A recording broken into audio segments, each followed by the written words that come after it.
So, despite being revealed about 2 weeks ago at the time I'm recording this audio here, the Nintendo Switch 2 unsurprisingly continues to dominate the gaming news cycle. I swear to God, that thing has already had more headlines and YouTube coverage than the rest of the gaming news this year combined. But, of course, new console is what it is, that's to be expected. And everyone has their weigh ins on the system, whether they think it's good or not, whether they think it's fairly priced, what they think of the games, all of the typical YouTuber clickbait headlines, $90 this and all that, and yada yada yada. Like search Switch 2 on the YouTube search, you'll see what the fuck I'm talking about. And so everybody's got their way in, including some gaming industry higher ups, and that is one I want to tackle today in this little discussion. So, for those who have been out of the loop, a couple days ago, the former head of PlayStation, Shuhei Yoshida, decided to go ahead and make a few comments on the Switch 2 and what he thought about it. And he brought up a point that I've heard a number of fans discuss as well in the wake of the Switch 2's announcement, and I feel it's a topic that's worth giving at least a passing mention to, simply because I feel it encapsulates a greater vibe and question that's been floating around Nintendo recently. And Yoshida essentially said that Nintendo, in his eyes, has somewhat lost their identity with the direction they're going with the Switch 2, mainly centered around the hardware being less creative and innovative going from one system to another. Which, in some sense, that is a fair assessment. The Switch 2 is a fairly derivative console, easily one of Nintendo's most derivative in terms of just what it does from its predecessor. It is, for all intents and purposes, mostly a power upgrade with some pretty expected enhancements like, a nicer screen, Joy-Cons being bigger, connecting a different way, and all that. So it's got a few little additions that are pretty cool, namely being able to use the Joy-Cons like a mouse. That's actually pretty cool, but nothing really outside the box thinking that some people expect from Nintendo. And Yoshida's sentiment was basically that he felt Nintendo's identity was more fit towards creating unique experiences that you get out of hardware, as opposed to, say what PlayStation or Xbox do, where they are very derivative in their console to console upgrades, as they mostly focus on being more powerful, with maybe one minor gimmick thrown in there, mostly on PlayStation's side when it comes to that, I would say, with the DualSense having the haptic feedback and the reactive triggers and, very minor stuff, which is what the Switch 2 is feeling much more like. And like I said, it wasn't just Yoshida who was saying this. I've seen several regular everyday fans talking about this, like, oh, is Nintendo becoming more basic, more plain, not the kooky, quirky, creative company that everyone felt they were before, or are they losing their charm and all that? And honestly, I think because Yoshida mentioned this, I really wanted to make this video just because it's now a person of actual intrigue instead of someone with 7 numbers and no profile pic on Twitter saying Nintendo isn't what they used to be. Get an actual image first, bud.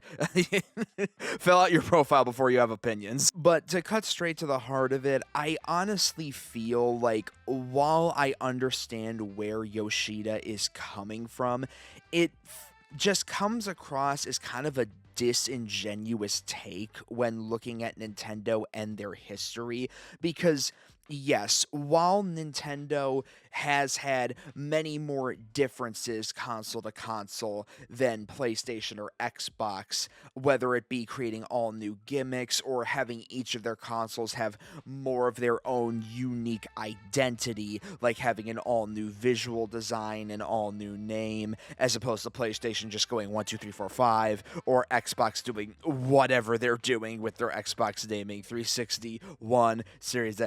Xbox, it's a beating a dead horse, but they need to get better with their names.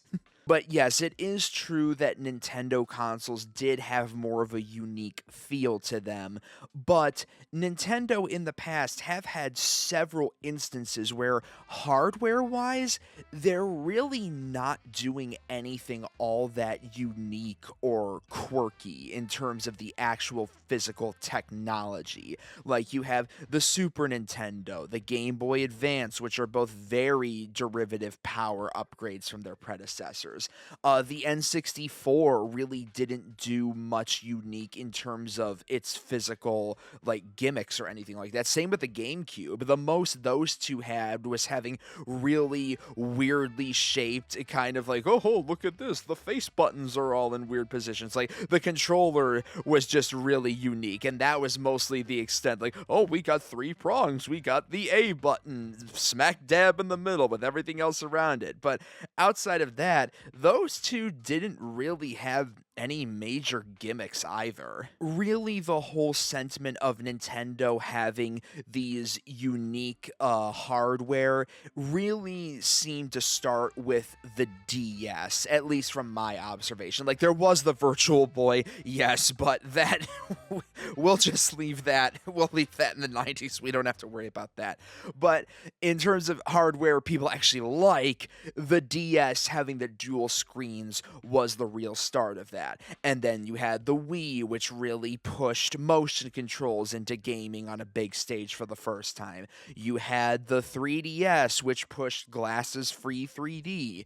And then you had the Wii U with the gamepad and everything that came with that. And I do understand there is a charm to having all these unique gimmicks, but the thing is, Nintendo's creativity with their hardware can be both a blessing and a curse at the same time, because asking to innovate constantly, it's like you don't want to try and fix something that isn't broken just for the sake of doing something new, because forcing innovation or forcing a gimmick is more than likely only going to make your console either not like feasible enough for developers, or it's just something that's not worth investing a lot of time in, namely like the Wii U.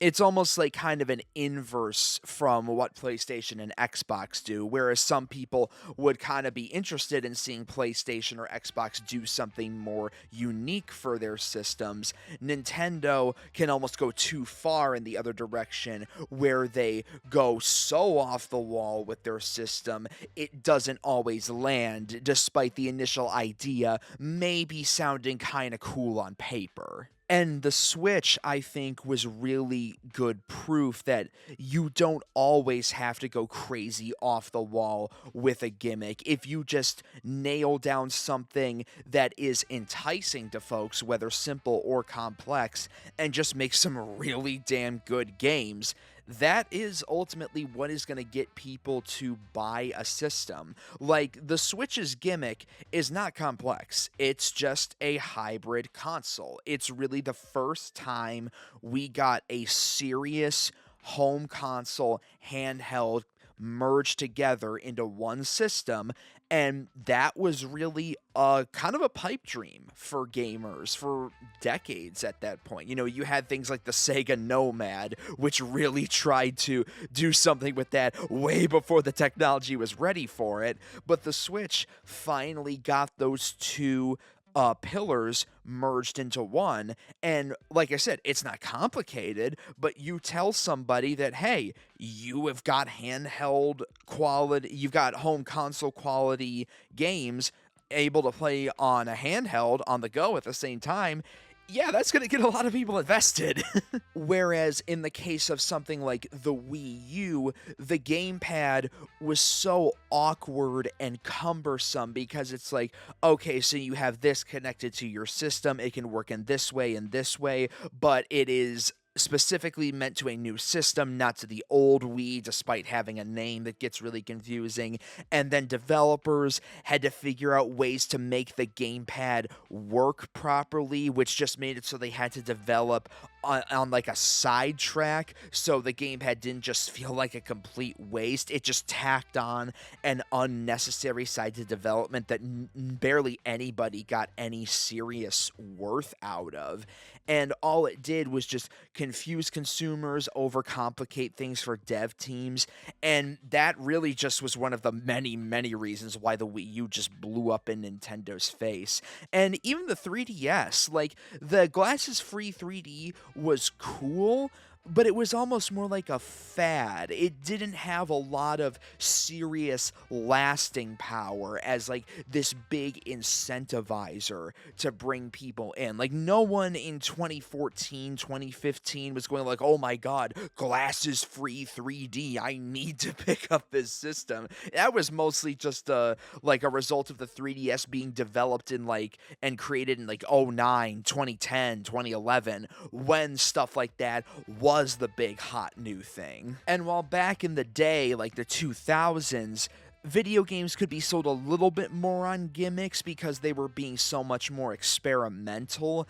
Nowadays, weird gimmicks aren't really what people are looking for from their consoles anymore. People ultimately just want really, really good games.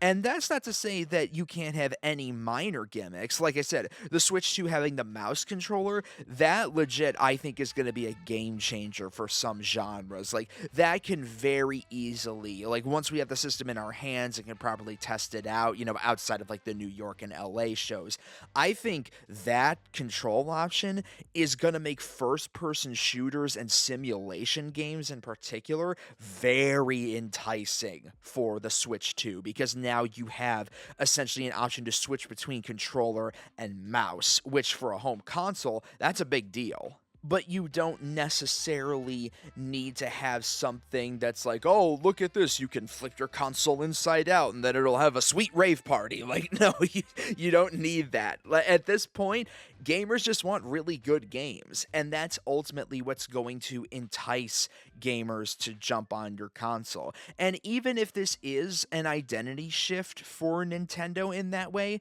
sometimes companies do need to change their identity with the times. It's ironic that Shuhei Yoshida was the one who said this, considering that he oversaw PlayStation when they went through a massive shift in identity and really going into the PS4, where after The Last of Us came out, PlayStation really shifted hard into basing many of their primary exclusives and games that people would want to get a PlayStation for, basing it around that far more cinematic angle that Naughty Dog really established with The Last of Us. Because you go back and look at exclusives on like the PS1, PS2, PS3, there was a lot more like variety in what they did, whereas now it's much more nailed down to a singular type. And I'd say that's a major shift in identity compared to how they were previously. And in some cases, that isn't a bad thing. Like I said, you do need to change with the times. You can't stick to the same formula, especially in business, for year after year, decade after decade, because times change, people's tastes change. And right now, like I said, gamers just want really damn good games, especially now that we're seeing some companies really stop caring about making really good games and instead want to nickel and dime people to death. Like, that's why a lot of online only multiplayer games fail right out of the gate. Like, why are people not really interested in Marathon? Because it's an online multiplayer only game, and we've got about 1,000 of those, and most of them primarily exist not to be great, but because the company wants a money printer. Whereas now, in contrast to stuff like that, you make a really damn good single player game.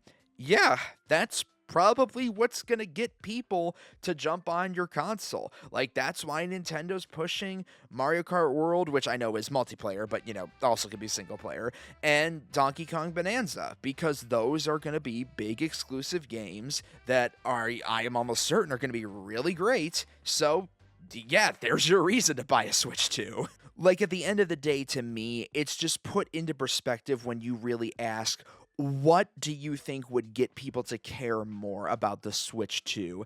Having some wacky off the wall gimmick that may give it some more identity?